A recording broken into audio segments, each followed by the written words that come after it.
नमस्कार, म तेजेन्द्र विशी। दैलेख जिल्लाको दुल्लो नगरपालिका वडा नम्बर 1 मा हिजो भर्खरै राष्ट्रिय स्वतन्त्र पार्टीको कार्यगठबन्धन निर्वाचन हिजो सम्पन्न भएको छ।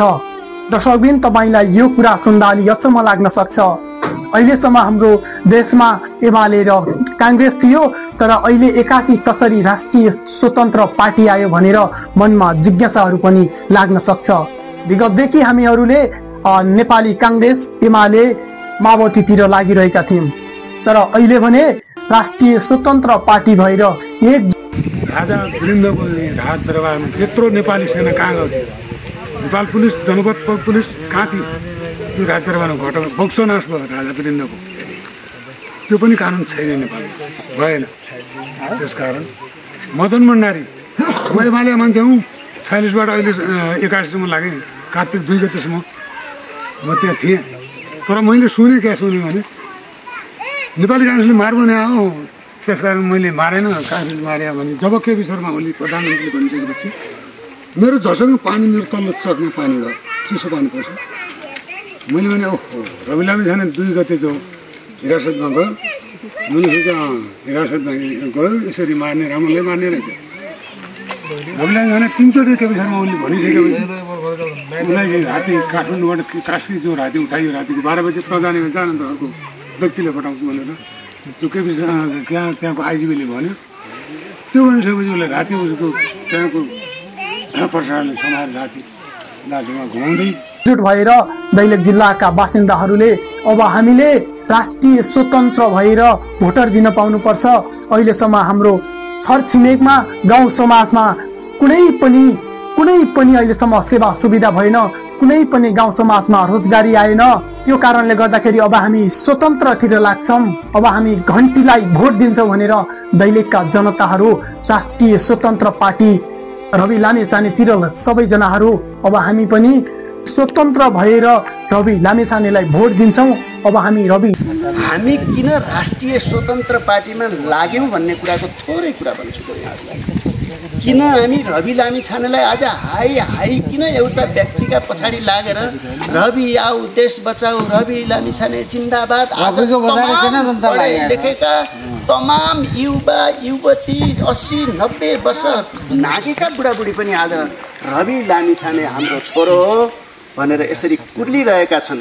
किन कुर्लिरहेका होलान् त? के रवि लामिछाने जादुवाला हो त? के उसले मोहनी लगाएर मान्छेलाई आफूतिर आकर्षण गरेको हो त? होइन।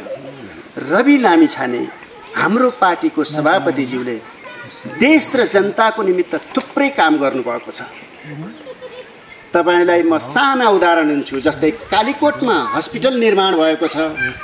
त्यो हस्पिटल निर्माण हुनुभन्दा पहिला त्यहाँका बिरामीहरूका निमित्त अथवा त्यहाँका सुत्केरी महिलाहरूले सानो हेल्थ पोस्टसम्म पनि जाँदै गर्दा बीच बाटोमै मृत्युवरण गर्नुपर्ने अवस्था थियो भने त्यो हस्पिटल बनिसकेपछि त्यहाँका सुत्केरी महिलाहरूले, त्यहाँका अन्य बिरामी दाजुभाइहरूले सेवा ग्रहण गरिरहेका छन्, सेवा प्राप्त गरिरहेका छन्। त्यो हस्पिटल रवि लामिछानेज्यूको। रवि लामिछानेलाई भोट दिन्छौं भनेर दैलेखका 13वटा वडाहरूमा यो राष्ट्रिय स्वतन्त्र पार्टी गठबन्धन भइरहेको छ। यदि तपाईहरू पनि आफूले स्वतन्त्र भएर म पनि अब राष्ट्रिय स्वतन्त्र पार्टीतिर लाग्छु भन्ने तपाईहरूलाई जिज्ञासा छ, तपाईहरूको मनमा कुनै कुराहरू उठेको छ भने यो भिडियोलाई पक्कै पनि शेयर गर्नुहोला, सबै नेपालीहरूको माझमा पुर्याउनुहोला। देश तथा विदेशमा बस्नुहुने सम्पूर्ण दाजुभाइ तथा दिदीबहिनी, इष्टमित्र साथीभाइहरूले पनि मलाई कमेन्ट गर्नुहोला र यो भिडियोको लिङ्कहरुमा तपाईले बोल्न सक्नुहुनेछ। तपाईहरू पनि राष्ट्रिय स्वतन्त्र पार्टी, म पनि अब एउटा सच्चा नेपाली, म पनि खुल्ला नेपाली राष्ट्रिय स्वतन्त्र पार्टीतिर लागेर म पनि अब आफ्नो जीवनलाई सहज बनाउँछु भन्न चाहनुहुन्छ भने, म पनि अब राष्ट्रिय स्वतन्त्र पार्टी भएर म भोट दिन्छु भनेर भन्न चाहनुहुन्छ भने राष्ट्रिय स्वतन्त्र पार्टीतिर लाग्नु होला। म भन्दैन तपाईँ हाम्रो यो राष्ट्रिय स्वतन्त्र पार्टीको पुरा बुझेर हैन अन्यत्र पार्टीहरू अब परित्याग गरेर भनौँ आस्थावान सम्पूर्ण दाजुभाइहरू अब दिदीबहिनीहरू अब सबै आउनुभयो होइन। यो हाम्रो अहिले भनेको सुरुवात हो अहिले होइन। अब यहाँभन्दा पछि अब हामी सबै जागरुक भएर मिलेर गर्नुपर्छ भन्ने जोस जागरका साथ हामीले एउटा पार्टी गठनको सुरुवात गरेर हरूलाई तपाईँको मन, यदि तपाईँहरू नेपाली काङ्ग्रेस हुनुहुन्छ, तपाईँहरू एमाले हुनुहुन्छ भने, तपाईँहरू माओवादी हुनुहुन्छ भने तपाईँ त्यता पनि जान सक्नुहुन्छ। यो एउटा राष्ट्रिय स्वतन्त्र पार्टी भनेको त एउटा हामी सबै जनताहरू, तपाईँलाई थाहै छ यो भिडियोले के सन्देश दिएको छ भने आजसम्म चुनावमा तपाईँलाई कति सुविधाहरू मिलेको छ त? तपाईँहरू काङ्ग्रेसलाई भोट दिनुहुन्छ, तपाईँहरू एमालेलाई भोट दिनुहुन्छ, तपाईँहरू माओवादीलाई भोट दिनुहुन्छ, तर उनीहरूलाई भोट दिएर अहिलेसम्म तपाईँलाई के सेवा सुविधा, के रोजगारीहरू भएको छ त? दर्शकबिन, यो भिडियोले सबै नेपालीहरूको माझ पुगोस् भन्न चाहन्छु। राष्ट्रिय स्वतन्त्र पार्टीतिर अब तपाईँहरू पनि लाग्न चाहनुहुन्छ भने, यदि तपाईँहरूको आफ्नो जिज्ञासाहरू म त राष्ट्रिय स्वतन्त्र पार्टीतिर जाने र भोट ब्याङ्कमै सीमित राखेर लुट्नुसम्म लुटेका छन् यिनीहरूले र हामी त्यसैको प्रतिकार गर्नको लागि र यो राज्यको सम्पत्ति हिनामिना गरेका छन्। हाम्रा नदी नालाहरू बेचेका छन्, हाम्रा गाउँघरका खानेपानी धाराहरू बेचेका छन्, हाम्रा बाटाहरू बेचेका छन्, हाम्रा वन जंगलहरू बेचेका छन् र हामी माथि एउटा भोटको भोट लिने काम गरेर हामी माथि खेलवाड गरिरहेका छन्। अब तपाईँहरू एउटा कुरा बुझ्नु होला, आज साँझै कोही तपाईँहरूसँग आयो भेट्न भनेपछि त्यो त हाम्रो पार्टीको गइगयो भनेर आयो भनेपछि तपाईँहरू त्यो ठुलो मान्छे आयो भनेर नडराउनु होला। तपाईँहरू पनि त्यसको लागि ठुलो मान्छे हो। त्यो तपाईँहरूले भोट हालेर पठाएको, हामीले भोट हालेर पठाएर गएर ठुलो भएको हो, छुट्टै ठुलो भएको होइन। त्यसकारण तपाईँ हामी डराउने कुरामा एक जात नडराएर हामीले राष्ट्रिय स्वतन्त्र पार्टीको सदस्यता लिने, पार्टीमा आबद्ध हुने, पार्टीका संगठनमा काम गर्ने, कसैको डर त्रास र धम्कीमा हामी नपढेर र कसैको प्रलोभनमा पनि नपढेर अहिलेसम्म।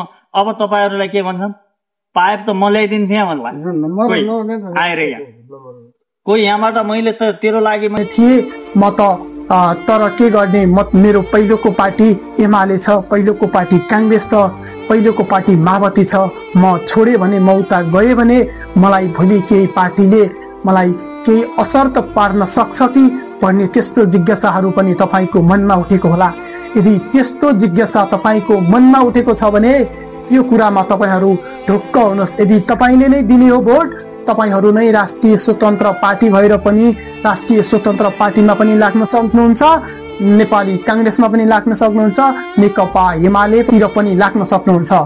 यदि तपाईँहरूको मनमा आजसम्म हाम्रो छरछिमेकमा के सुविधा आयो त? आजसम्म हामी नेपाली काङ्ग्रेसतिर लागेर आजसम्म हामीलाई के सेवा दियो? त्यस्तो जिज्ञासा छ भने तपाईँहरू राष्ट्रिय स्वतन्त्र पार्टीमा तपाईँहरूलाई के छ त विचार, आफ्ना धारणाहरू राख्न सक्नुहुन्छ। जति सक्नुहुन्छ यो भिडियोलाई सेयर गर्नुहोला। हिजो भर्खरै मात्रै दैलेखका बासिन्दाहरू, दैलेख जिल्लाहरूमा जति पनि वडाहरू छन् 13वटा वडाहरूमा राष्ट्रिय स्वतन्त्र पार्टी, अबदेखि हामी राष्ट्रिय स्वतन्त्र पार्टीतिर लाग्नुपर्छ भनेर गठबन्धन निर्वाचन सम्पन्न भएको छ। दैलेखका जति पनि वडाहरू छन्, वडा नम्बर 1 देखि लिएर वडा नम्बर 13 सम्मका वडाहरूमा गठबन्धन भइरहेको छ। अब हामी एकजुट भएर राष्ट्रिय स्वतन्त्र पार्टीतिर लाग्नुपर्छ भनेर ताराका साइट लागिरहेका छन्। हस्त यो भिडियोलाई सेयर गर्नुहोला र सबै नेपालीहरूको माझमा पुर्याउनु होला तपाईँको विचार। तपाईँलाई के गर्दा, कुन पार्टीमा जाँदा राम्रो हुन्छ, कुन पार्टीमा जाँदा तपाईँहरूलाई सेवा सुविधाहरू मिल्छ, कुन पार्टीमा जाँदा तपाईँहरूलाई रोजगारी मिल्छ, यो भिडियोलाई सेयर गर्नुहोला। पक्कै पनि देश तथा विदेशमा बस्नुहुने तपाईँहरू पार्टीकै लाग्दा होइन, देशभन्दा बाहिर जानुभएको छ, विदेशमा जानुभएको छ, घरमा आफ्ना जग्गाहरू, आफ्ना खेतीहरू तपाईँहरूले त्यसै बाँझो राख्नु भएको छ।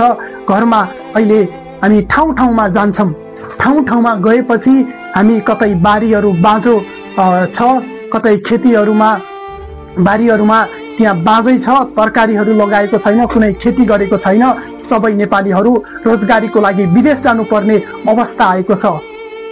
पक्कै पनि तपाईँहरूलाई लाग्न सक्छ हामी चुनावको लागि मात्रै भनेर हामी नेपाल आउँछौँ, नत्र भने हाम्रो आधा जीवन नै बाहिर नै नेपाल बाहिर परदेशमा नै गइरहेको हुन्छ। यो विषयले म ध्यान आकर्षण के गराउन चाहन्छु भने तपाईँहरू एकजुट हुनुहोस्।